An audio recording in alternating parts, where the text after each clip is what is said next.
And hello, everybody. Welcome to the latest edition of You Get What You Get. I'm Rickey Hampton with my great friends Tree McDougal and Tim Turner coming to you on a Tuesday evening. Hope everybody's having a great start to the week. Big week ahead of us. We're in the midst of the NCAA basketball playoffs. We'll definitely touch on the men's and women's tournaments and see whose bracket is still alive and all that good stuff as we go on through the show. But first and foremost, I want to welcome Tree and Tim. How's everybody doing this evening? I'm doing freaking fantastic. How about you? Good here. We're good here. Yeah. Yeah, he can't talk freaking fantastic. Nope, can I? I don't know where I can go after that. Yeah, Super fragilistic XPL. To the top. To the moon, Alice, to the moon. That's where you can go. Yeah, but how was everybody's weekend? Was it field watching basketball? It was. Wall-to-wall basketball. Yes. The bracket is still perfect. I am so happy that it's like that for both men and women. That's good. Your bracket is perfectly bad for both men and women? No, I chose not to fill it out. I just have it sitting on the desk. Fill it out after the tournament. After the tournament's over, and then I'll pick a winner. Those Houston Cougs. I'll put that put that in there. That's okay. You're not alone. I didn't fill mine out, but I was happy to see that my favorite ACC teams are in the Sweet 16. Oh, Clemson, go, you go. No, not those favorite. No. Yeah, I know you're talking about. You know what I'm talking. You know what I'm talking about. I know you're talking about dirty heels. Hey, speaking of Clemson, the ACC is doing their thing. And they showing out. Yeah, I was really surprised. I thought that conference was really weak this year, and it surprised everyone. What do they have? 3 teams? 4? Is it Carolina, Clemson, Carolina State, Clemson, and Duke? What? Carolina, NC State, State, right? And Clemson, Duke. And then is it Duke? North Carolina State. Yeah, North Carolina State. North Duke. Carolina, the Wolfpack. Yep. They're the highest remaining seed, 11 seed, but it's hard to think of North Carolina State as a much of a Cinderella. They have a strong basketball tradition there. Former won a couple of NCAA titles back in the day, but they're the highest seed at 11 remaining. All the number 1 seeds are still around on the men's side. And what, Tim? The ones and twos? All the 1s and 2s. Mic check. All the 1s and 2s. That's what I thought you said. Awesome. Sweet. Are still there. North Carolina State, I'm thinking, okay, I get no respect, right? Didn't they win the ACC tournament, if I'm not mistaken? Yeah. Okay, so they won the conference and they're 11, and people are like, yeah, that was a fluke. Carolina, you'll still be a 1 seed and still do your thing. And, it's pretty good to see that there's 4 teams from the ACC, 5 from, I think 5, or is that on the women's side? It's the women's side. Okay, this where the Pac-12 has 5 women's teams. So, you going out with a bang. Oh yeah, because it's really the Tupac, where you got Washington State and Oregon State. There are only 2 left in the conference before they play a bunch of teams from the Mountain West, I believe, to fill out the stuff for this season coming up. It's hard to believe they have a commissioner for 2 teams, but so be it. I'm sorry, which team? Which one has 2? The Pac-2. Yes, that's right. And they have a commissioner and an office. I'm like, it's like having 2 employees or whatever. Are they still going to be a conference next year? They're going to be a conference. I forget how they work this thing out. I was trying to look that up during the show. I mean, they hired a new commissioner, and it's like I was thinking they always do stuff like that. The minorities and the women get stuff after it's been blown up. So they hired a sister. I think it's a sister. This running the Tupac and it's like, okay, there's nothing left to run. You know. Yeah. It's a building year. Yes. That's what they'll say. A rebuilding year. Yes. Rebuilding. Build it. Or build it in this case. Yeah. But it was great to see those games, the men's games this weekend. It was a lot of intrigue. You know, you look at there, and historically, Charles Barkley has just garbage brackets, and you know he picked Auburn to go far, and they get knocked out by Yale, which was pretty hilarious in and of itself, because you don't think of an Ivy League school doing much of anything. So, you know what I like about the Ivy League schools when we talk about players who are transferring, you know, to different schools and not staying there in the NILs or whatever. But with the Ivy League, don't they typically stay there because they're trying to get that degree, right? Yeah, those 4 years. I'm a lawyer, captain of industry. I'm not trying to run up and down the court. If I'm good enough, I'm going to play somewhere else. So Yale is for presidents. Yes, I like that. And so you can really follow along with the players from their freshman year to senior year or extended career, however long they're there. And it builds into the program, because you get some good ball players and some guys that can shoot 3-pointers, and a veteran team, older guys, they will give you fits. Look at Princeton last year. I think Princeton made it to the Sweet 16 last year. Yeah. So you better step out there and play. And there was some upsets. You know, everybody's talking about all the high seeds and everything, but Yale beating Auburn 78-76. Oakland University. That was a great game. Knocking out Kentucky. 80-76. And the funny thing about that game, everybody thought Oakland University was in Oakland, California. It's 20 minutes from my house here in Oakland County. I'm in Southfield, and they're in Rochester Hills. But they've had a program there for a long time. Greg Campy has been coaching there for 40 years, man. And after 40 years, he finally had a little run in the NCAA tournament and had a chance to win the game the other night. They turned it over. They had the ball for the last shot, turned it over, and ended up losing in overtime to North Carolina State. So, and of course, there was the people at Kentucky have a real rational response. I saw a thing online where the guy said he was going to make if not Tubby Smith, I'm thinking the old coach, if John Calipari is allowed back in Lexington, he says this guy said he was going to make January 6th look like a kindergarten birthday party. Wow. So, yeah. They've got Stirrus there, right? Yeah, they got number one. I was thinking this dude, if he was at January 6th, he knows a lot about being left back in kindergarten, and probably knows what paste tastes like. What looks like what paste tastes like, because he seems like a paste eater from back in the day. He didn't seem very bright. So I was just thinking that they get too serious about basketball, but then too, they're playing 5 freshmen every year now, just about in Kentucky. Those kids are leaving and going to the league, but doing something else. And Calipari can't keep them. And now with but it's Kentucky, nobody's poaching those kids. They're at the highest they can possibly be. It's just the next thing's being poached is the NBA. But I know some people were saying, like, if this was Tubby Smith when he was back in the day and kept losing in the first and second round, gone instantly. My goodness. Yeah. They give Cal a break. Yeah, absolutely. And it goes back to that theory with older teams. Those guys are great players, great talents, but a lot of them hadn't even learned how to play yet. I mean, they just jump out the gym, jump over everybody, dunk over everybody, but can't execute if you keep it close. Right.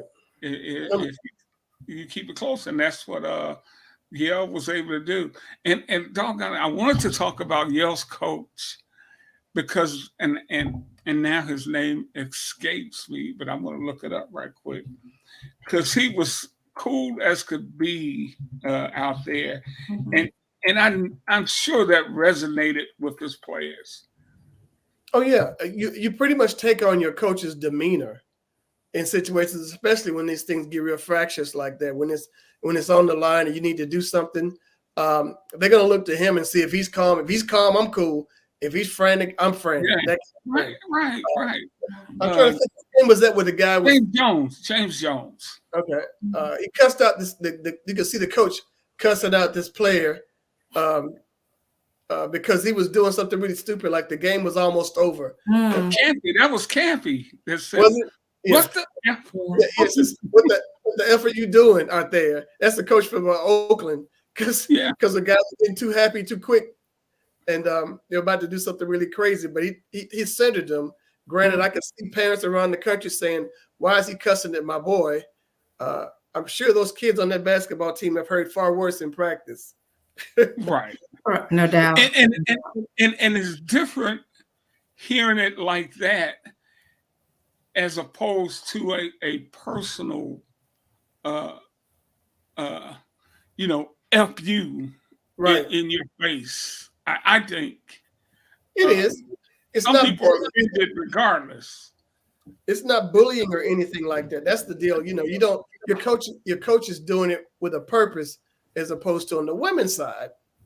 Everybody waiting for this bombshell Washington Post story on Kim Mulkey. She's a wholly unlikable person, and it makes it take it. It's like you root against that team because you don't want her to have success.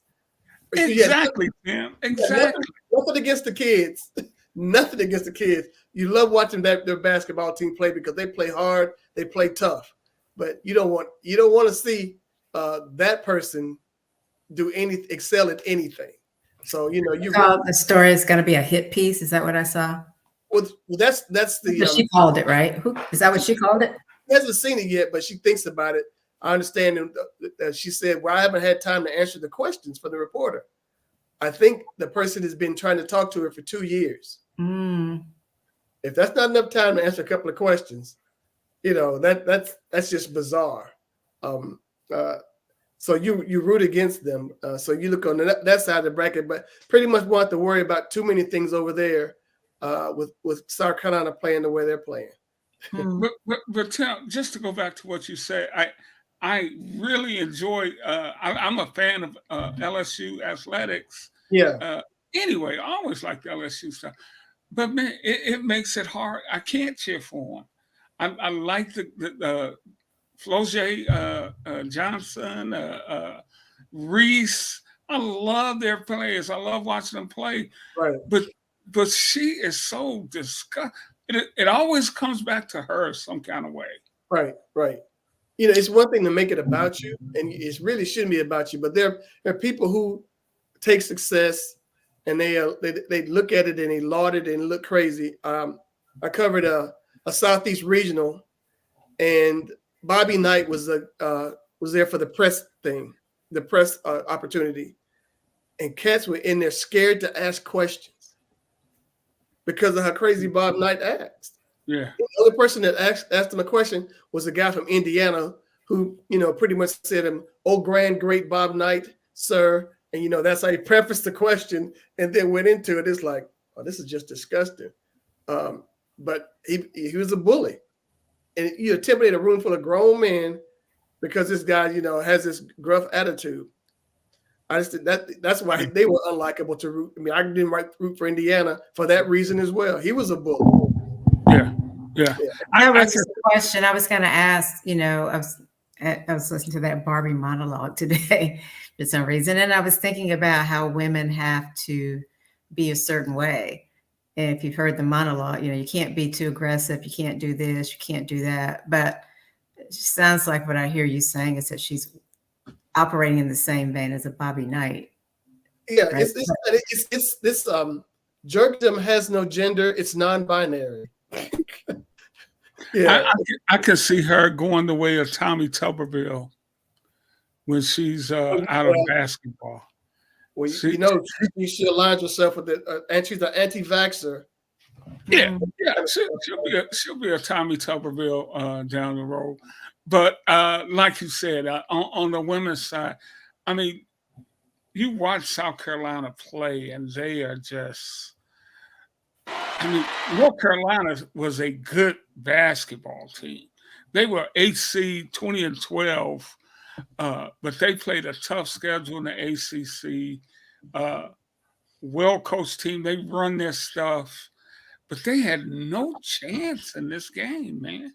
Oh, it was 28-8 at the end of the first quarter. I was just, it was like they were scrimmaging an intramural team. North Carolina could do nothing.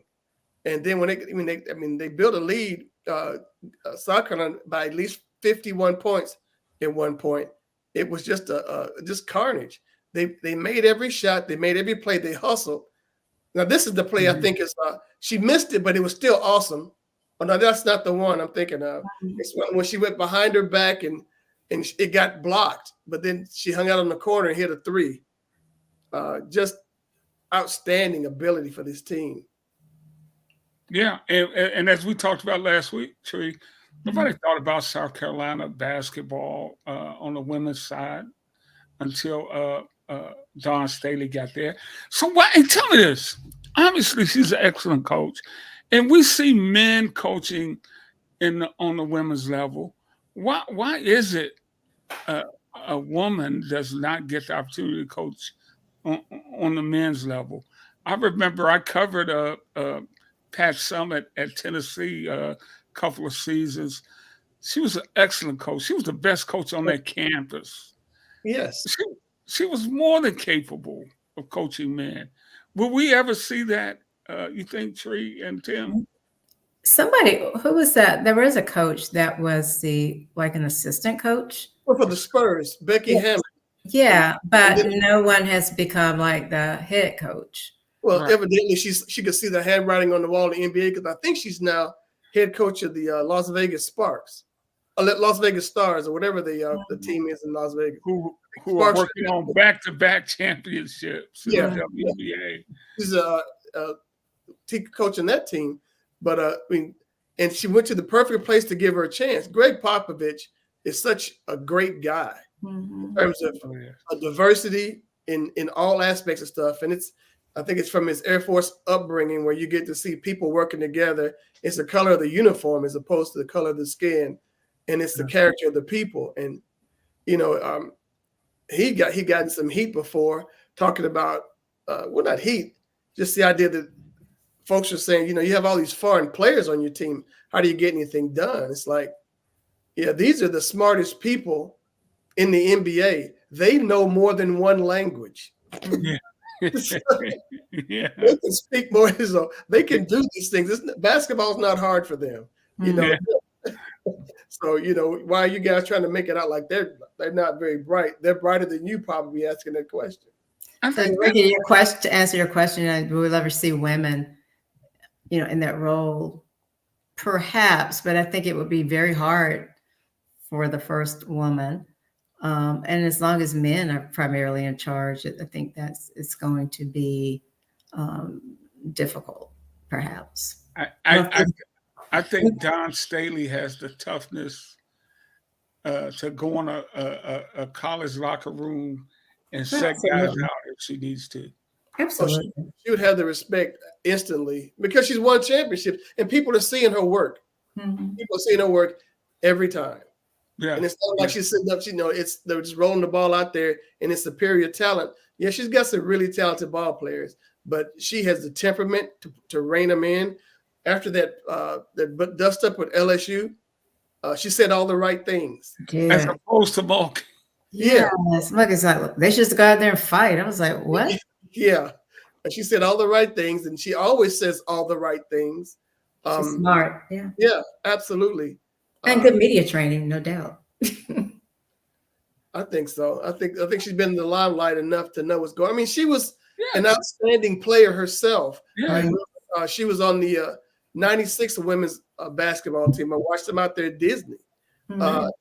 She with these old heads like Teresa Edwards and McLean and I think Tara Vanderveer, the coach of Stanford, was her coach for the Olympics, and it's now seemingly they go head to head a lot in the tournament now. So that's got to be a really weird sensation for both of them, to a former coach and player out there together. But she's she's phenomenal. And as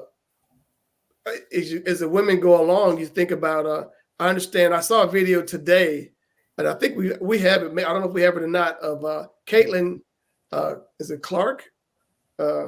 It's her dad is telling her to quit whining. Mm. Yeah, I heard her say that in an interview. Yeah, I did hear her. I did see an article or headline, or maybe heard her say that in a post press conference or something. Yeah. She was complaining. You could see her dad mouthing, for her to shut up. Mhm. Yeah. Just play ball. But if you've been on 200 commercials already, and now you got, you're the top scorer of all time in college basketball, I guess things might go to your head a taste. Well, I think too, the emotion, right, of playing. That's what I hear a lot of the coaches say, even with the LSU, South Carolina does stuff that, I think it was Don Staley who said, the players' emotions get to them. So probably in the case of Caitlin, her emotions got to, she wants to win. So, what's that look? Yeah, she wants to win. Who doesn't? They all want to win, but right. But how you win is another thing. Yeah. And she's excessively cocky, is what I'm getting at. Mm. And I'm not saying it because she's a woman, Tree. That's where I was going. I said, what? That's it.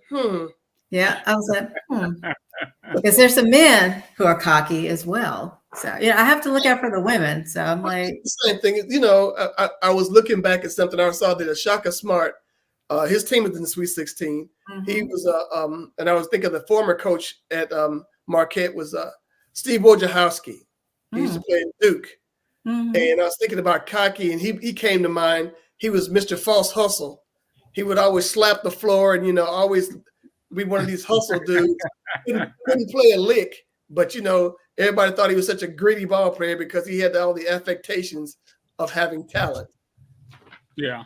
And so, and he's a Caitlin Collins. How about that? Whatever, Clayton Clark, whatever her name is. Well, her name right. Caitlin. Put some respect on her name. Respect on her name. And all women. Not all. Those that are deserving. As we head into the Sweet 16, do you guys have a favorite in the men's and women's? I think it's probably a consensus on South Carolina, but man, I think the men's side is wide open. It is. As I said last week, I consistently root for the ACC team. So we got what, 3 or well, you got 5. I'm always for Carolina. I'm always for Carolina, Duke, and then now is NC State still in, right?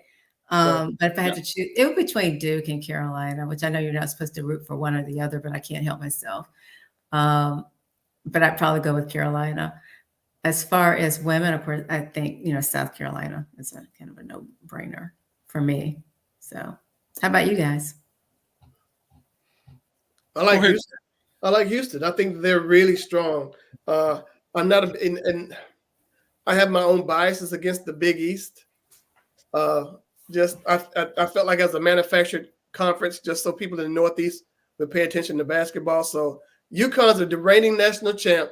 I don't want to see them win again for that very reason. I just don't believe that they, because the Northeast media makes it seem like they play better basketball than anywhere else, and that's not true. It's either in the ACC or the SEC. That's the ACC. Maybe the Big Ten. They find a bone every once in a while, but it's always the Southern folks that really play good ball. And like I said, outlet this year is Houston. They're strong. Kevin Sampson's done a great job with those kids. That game against A&M was outstanding. It really was. Yeah, I got some video of that. That was just a fantastic finish to that game out there with. That's the highlight of the Hawks season that we got to get into. Right. Y'all were making the playoffs. Yeah, for real. We came back from 30 against the Celtics. But this Texas A&M game was fantastic. And for whatever reason, that video is not playing. But Calvin Sampson, he is due to win one. That's true. His program is due. He has consistently put some really good teams out there, and for whatever reason, the video's not playing here. But Texas A&M pushed him to overtime, and then Houston stepped up, and I can see them. I can see them just taking that momentum and going all the way. But I don't think you can ignore Purdue. If their guards, 7-4 is hard to defense. If their guards make shots, because you can count on Edie, he's going to get 25 points. He's going to the free throw line at least 10 times, and he's a good free throw shooter. I see he's finally being mocked in some first rounds of the NBA draft this year. No. He's just tall. Yeah. He's just tall. I hadn't seen a lot of skill. He's just tall. Yeah, I've seen some skill from it. He's just in the game is just the NBA does not suit him. But somebody will draft him in the first round, I think. Somebody. I mean, the dude he can't teach 7-4. He is gigantic, man. Yeah. I mean, he is gigantic. And he's a big man. I mean, not just he's not Wimbiana, who's right. That's the thing. I was looking at against Grambling. He looked like he was playing against middle schoolers. He got every single rebound. I think he had maybe 10 rebounds in the first quarter, or something. It was insane. Grambling played them tough, man. I mean, yeah, Grambling did not embarrass. They won their first 4 games. And got in there. That was good to see. But I'm kind of with Tim with Houston, and I want to see Sampson win one too. So that's plays a part in that. But Tennessee's dangerous. I do not want to see Duke. I don't think Duke is good enough. And we look at these matchups. UConn plays San Diego State. That's a rematch of the championship game last year. Who was that? Was it the Purdue game? I don't think it was a Purdue game, but yeah, that was a rematch of the championship. Duke has a villain as far as I'm concerned. The center they have out there, because one, he got hurt. He hurt his leg when they stormed the court at Wake Forest. Right. But I saw him before he hurt his leg. He stuck his foot out there, and it looked like he tried to trip somebody. Then I saw him repeat that against somebody not too long ago, where it looked like he stuck his foot out there to trip somebody. And see, which player? It's the center for Duke, whatever his name is it Cooper? No, it ends in an I, and I can't think of the kid's name. I need to see that. So you send me the name so I can look it up. So you say he's tripping people, trying to trip folk. Trying to trip people. Yeah, and that's the thing that got me. I'm like, okay, come on, don't, because I think they had that kid Grayson, whatever his name is. They had him for Grayson Allen. He was a guy that was notorious for doing that kind of craziness. Filipowski. Oh, okay, yeah. Now, you look at some video and see trip or foot or whatever the deal is, because it's like, wait a minute now. I really felt bad for him at the weight game, because I thought he actually, in real time, it looked like the kids bum rushed him and hurt him. But then you see the slowdown in the video. It's like, wait a minute. And he doesn't even. He's a nice player. He's a good player. He doesn't have to. Yeah, absolutely. He's a great player. But that's like, you don't have to do that kind of stuff. And that's the infuriating part of it. Just play your game. Is it one team looking on the women's side? where I think we all think South Carolina is a consensus number one to win this thing. Uh, can anybody challenge them? Wouldn't that be LSU, perhaps? With LSU and I think USC. Oh yeah. They are another team that's on the They rise. got a great young player. Juju, Juju. Yes. Watkins, she had 26 in the game that got them to the Sweet 16. So the thing, and you're right, she has she gives them the firepower to maybe challenge South Carolina. Uh, I don't think Iowa does, even though they have Caitlin Clark. She's willed them. They were lucky to win last night, actually. Yeah. And Clark has been a great player for them. I have to give that up to him. Sure, absolutely. But they can't just win with her, and that has been the case. People That's right. They try to collapse on her, and Clark makes really smart plays for her teammates. And you can't deny that aspect of her game. She's really a great all-around basketball player. Right. And hey guys, I think we may have talked about it last week. The women's tournament is certainly on par, if not even more anticipated than the men's tournament now. It had been more exciting initially, I think, for sure. What were we going to say, Tim? And what they do right now is how the women do it. That first game is on their home court. Yeah. So those games are like guaranteed sellouts for the teams that are in there. In Iowa, I saw lines, outside the building up there for their game. In South Carolina, this thing was, it's probably packed as much, if not more, than the men, and they have a really good men's team as well. But they were part of the SEC stinking it up aspect of things because most of their teams got bounced early. Mississippi State, Kentucky. I'm trying to think of who else. There were some more people in the SEC that flopped. Kentucky. I said SEC. Yeah, Mississippi is Kentucky, Auburn, South Carolina, Florida, and Mississippi State. That's 5 schools. I think SEC had 7 in there. 5 of them lost in the first or second round. Yeah, and so I'm okay Tennessee's with that. the only one left now. What's that now? Tennessee's the only SEC team left. Right. They're the only one. Another good team, guys. What's that? The Fighting Illini. They are a big physical team. If they let them foul like they normally do, they will definitely win the game because they play very aggressively on the defensive end, and if the refs let them get away with some of that, they will cause problems. Right, but those things have been tight. I saw this one kid within the first 3 minutes got 2 fouls. My goodness, you got to sit there for the next 18 minutes. Yeah, that kind of stuff is just kind of crazy. And that's been a philosophy change over the years.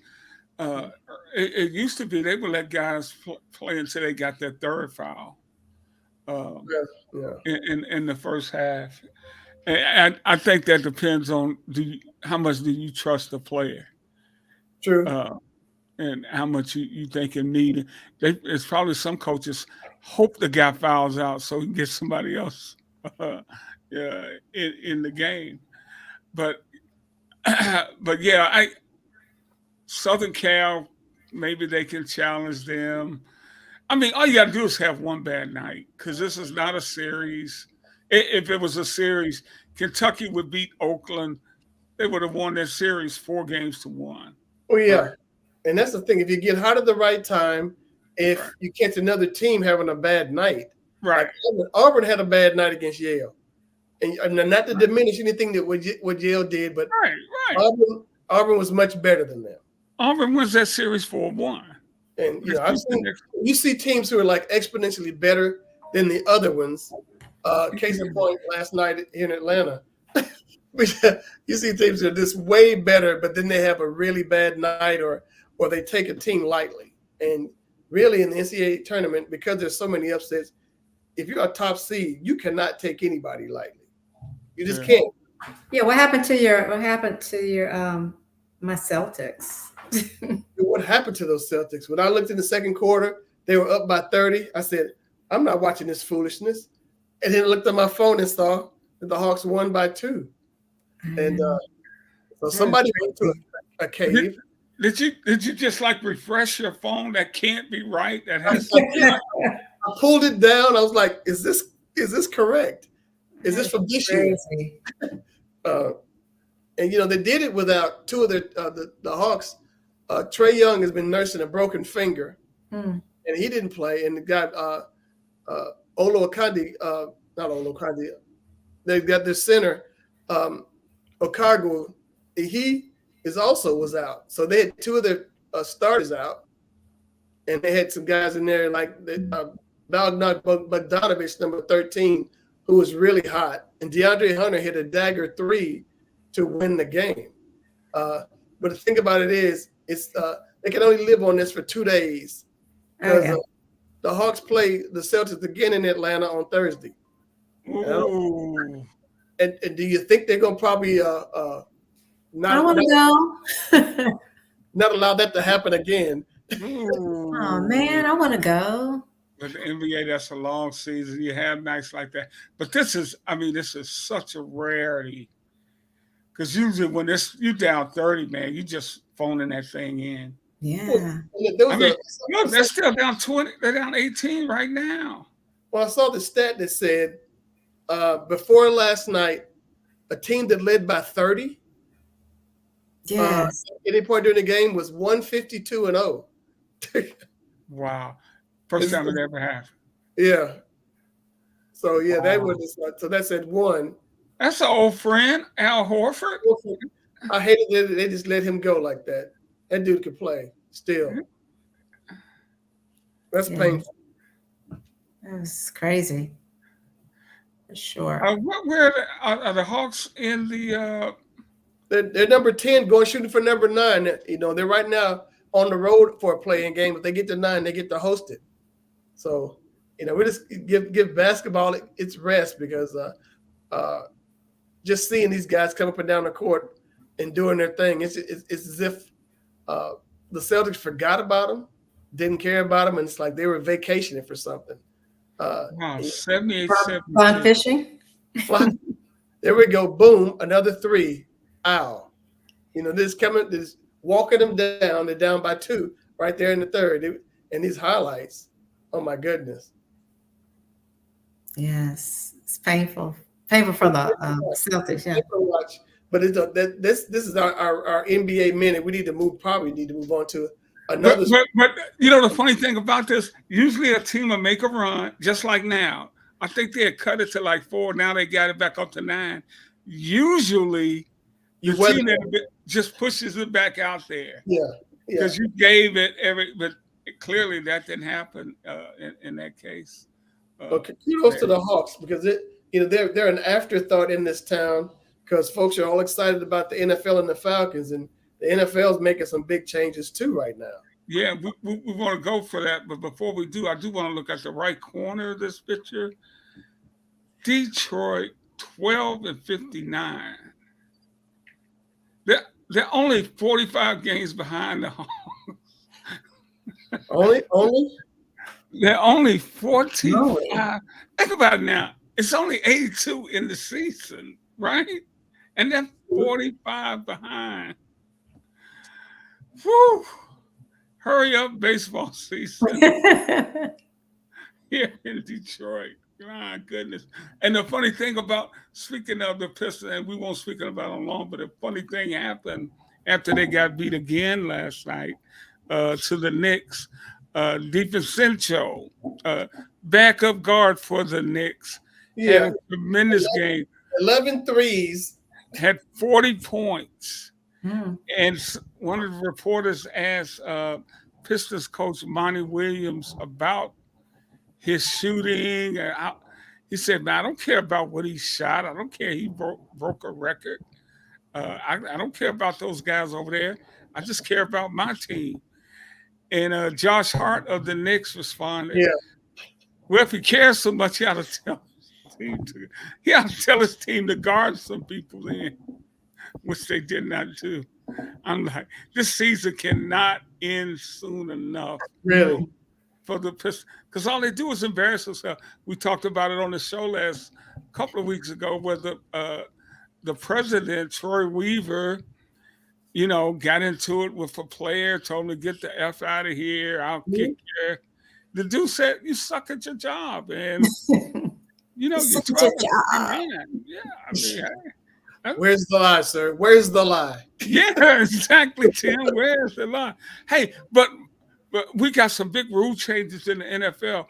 But speaking of controversy, Coach Deion Sanders has already come out and said there will be certain teams that his son, Shedeur Sanders, will certainly be a first round draft pick, maybe a top 10 pick, and Travis Hunter will not play for.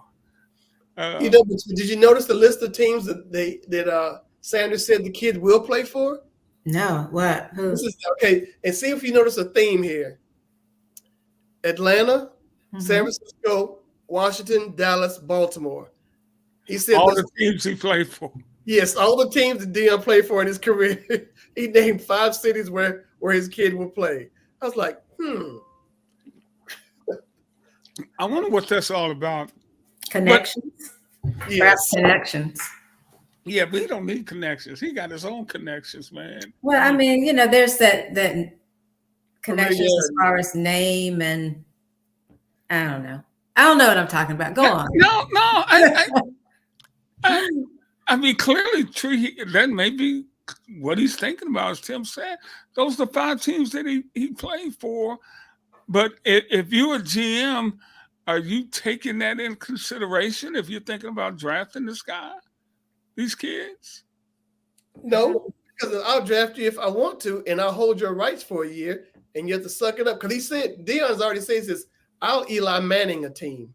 Yeah. And the deal was, Eli was drafted by the San Diego Chargers.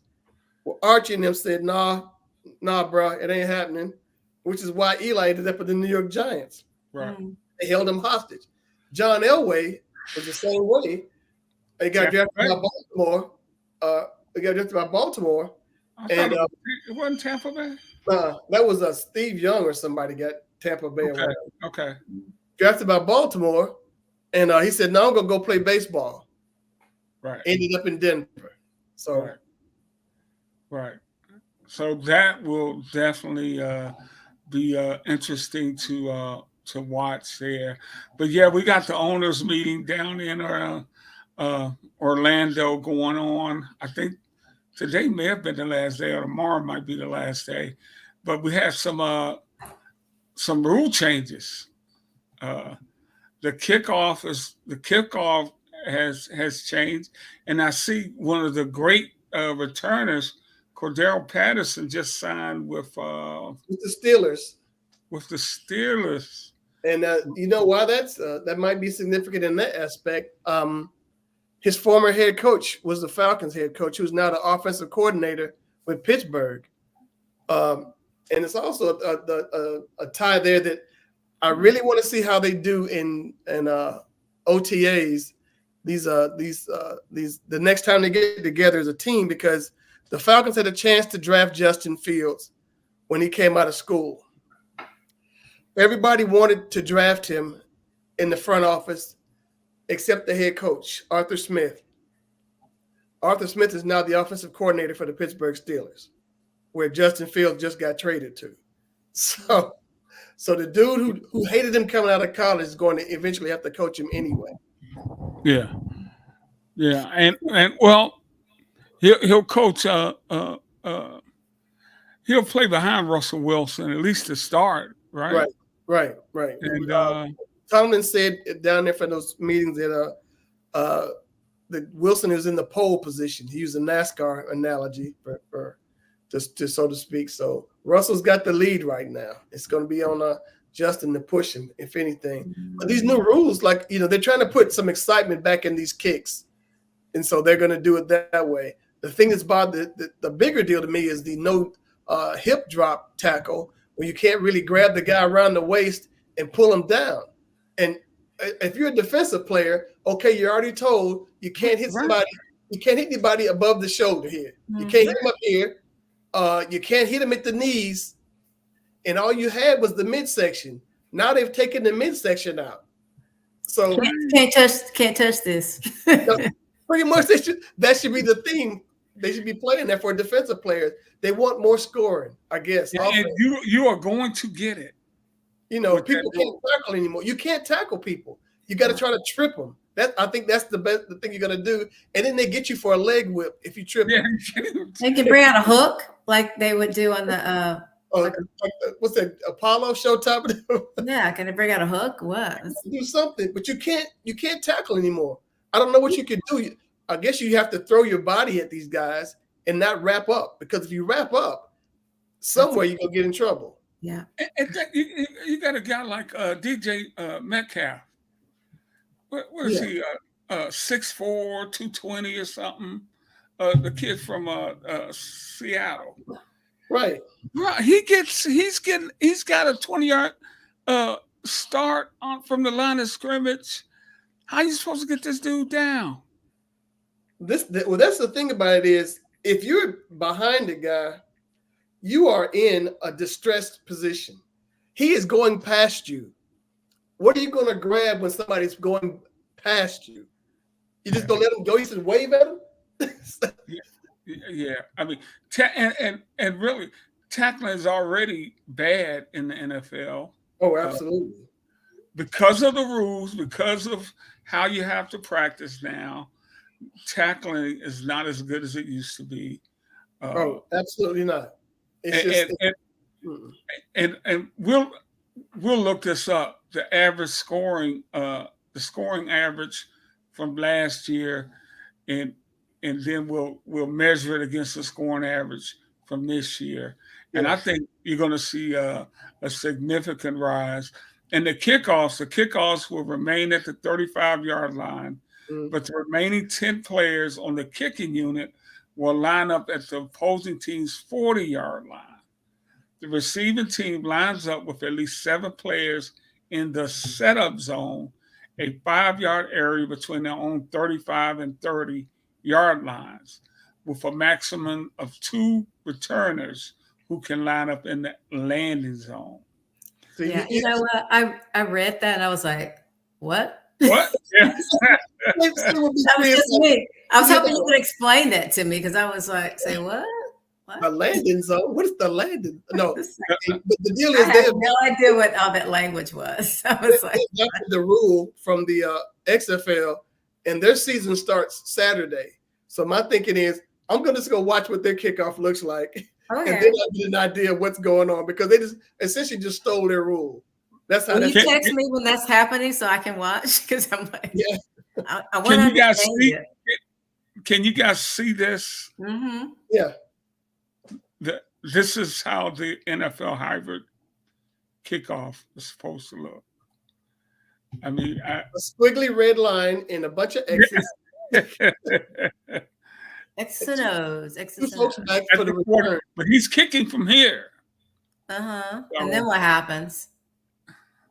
This guy's going to run all over here. No. Well, it's supposed to keep guys from building up the steam, you know. They say they want to try to cut down on catastrophic injuries on these kickoffs. Okay, I'm all for that. Well, you know, I'm all for that too, but they're talking about adding the 18th game, and they're playing on artificial surfaces. Where you're doing all this, but you're playing on concrete. Yeah, so it's like, if you really care about the players, everybody would play on grass. I know a lot of these stadiums, or I'm thinking Jerry World, Giant Stadium, or whatever the stadium in Dallas, the one in New York, Atlanta, all of those those stadiums are part of the World Cup for 2026. You cannot host a World Cup game unless you are playing on grass. On grass. All 3 of those places have turf right now. There will be grass for those soccer matches. Absolutely. And you can get it just like they have in Arizona, where you roll the grass Oh yeah. turf in and Roll out the out. side. That's Yeah. exactly how they do it. They do that's exactly how they do it. Roll these trays of grass, roll them in, roll them out. Yeah. Roll in, roll out. You want to protect the product, but you plan on and you know, here in Detroit at Ford Field, they have artificial turf, and it's supposed to be this high tech kind of stuff, which I have walked on. Bruh, it is concrete. Y'all call it whatever you want to call it. When you That hit just it, sounds awful. yeah. So I don't know, but yeah, it's that's going to be a lot to keep an eye on going forward. Hey, we just got a few more minutes here on the show, and we got the start of Major League Baseball this week. Well, actually started last week. I know the Tigers are playing in Chicago, and it'll probably be about 12 degrees when they throw their first pitch Thursday. But it is great to have baseball season back. And this is a great time of the year, start of baseball, Final Four, for me being a golfer, having the Masters right around the corner. Gosh. This is always one of those great times. Yeah, you see, well, one of the former Masters champs will not be participating this year. Mr. Bernhard Langer. He suffered a pickleball injury where he tore an Achilles. Yeah, and that's why I won't play pickleball. It's going to interfere. It might impact my running career. Can't do it. I told Tim, there's this woman who always asked me, "Let me show you how to play pickleball," when I was training for the half marathon, and I was like, I'm not going to injure myself doing some pickleball. That's what I'm saying. The worst thing about that injury, Tim, he has to explain how he Yes. You can say I was running to help, pull these children from a burning building. Yeah. No. Yeah. So Pickleball. Pickleball. Took them out. Right. Hey, what do you guys think about the situation with Otani and his interpreter? He had his press conference today, and he says he's been just bamboozled. I mean, Tim's face. Look at Tim's face when you said. You think he's betting on games, Tim? I don't see how. You know what? I know where my money is. I know, in my bank will send me a note. I couldn't use my debit cards on Saturday because I shopped at a store I normally don't use. Don't normally shop. They sent me a note saying, "Are you really trying to make purchases here at this store?" Are you a Chase banker? Tim? No, this is Truist here. So somebody tried to ID theft this before. So anytime there's an odd transaction, they'll send a note or they'll put a hold on something. So I understand this dude was dropping, making withdrawals 500,000 at a time. Out of his account, out of Oshani. Oh yeah.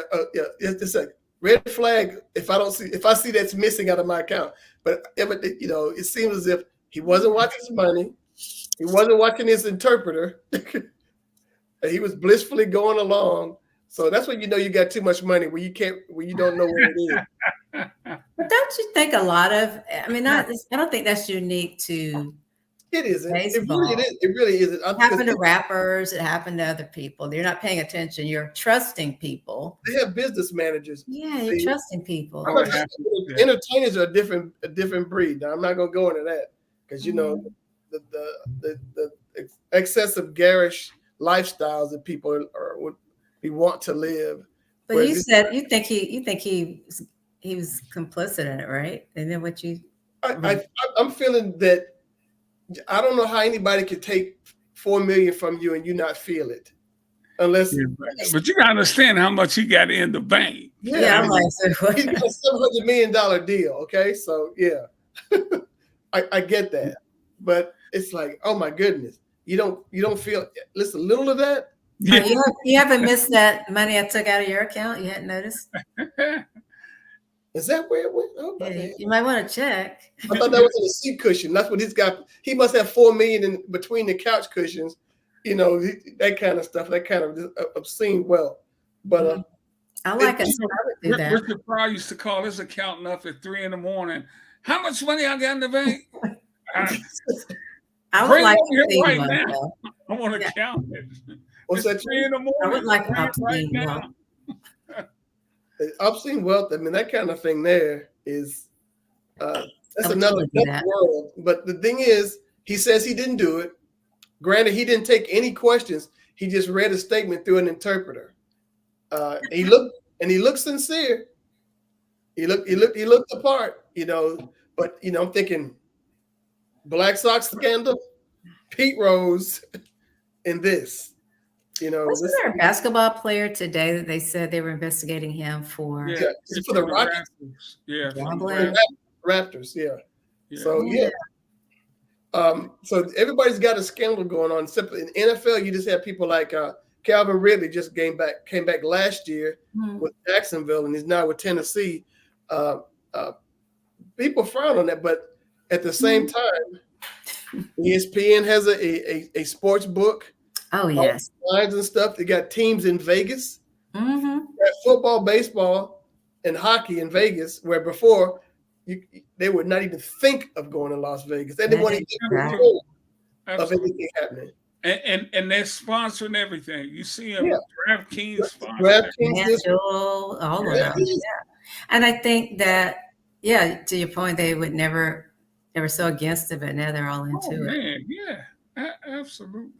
Hey guys, before we get out of here, got to give a shout out to Frankie Beverly and Mays. I think he was in Atlanta over the weekend. They're kicking off their farewell tour after more than 50 years. Oh, okay. I started to want to go to that. Those tickets were kind of like pricey. It was Frankie Beverly, El DeBarge, and Shaka Khan. Now that's a concert right there. You didn't tell about El DeBarge. That's different. He kicked it off in Atlanta over the weekend. So here's the thing, Ricky. I'm not you're gonna take my black card, but I haven't been a huge Frankie Beverly fan. But then if a song comes on, I absolutely know it. So I'm just like, yeah. He hadn't recorded an album probably since they called them albums. But I know the lyrics, but I'm never. People go like Frankie Beverly. I'm like, But he made. I've gone to probably 10 Frankie Beverly concerts. They are tremendous. Tree, how many have you gone to? 0. You never seen him in person? Yeah. Not desire. Not alone. You guys missed a treat. Maybe I'm aging myself here. No, I wanted to go. I've always wanted to go. It's like, I just never had the, I can only hear Before I Let Go 900 times before I let go of wanting to go. Well, think about that song, which is a staple at Black college football games. Football games, corporate line dancing everywhere. Yeah. So, props for them for making their great music. They went in Atlanta over the weekend. They'll be in Mobile, Houston, Chicago, LA, and finish up in his hometown of Philadelphia. Didn't come this way, huh? Not coming my way. I'm sure they did at some point. I haven't heard since I've lived here, but Tim could have told me he was going to be in Atlanta.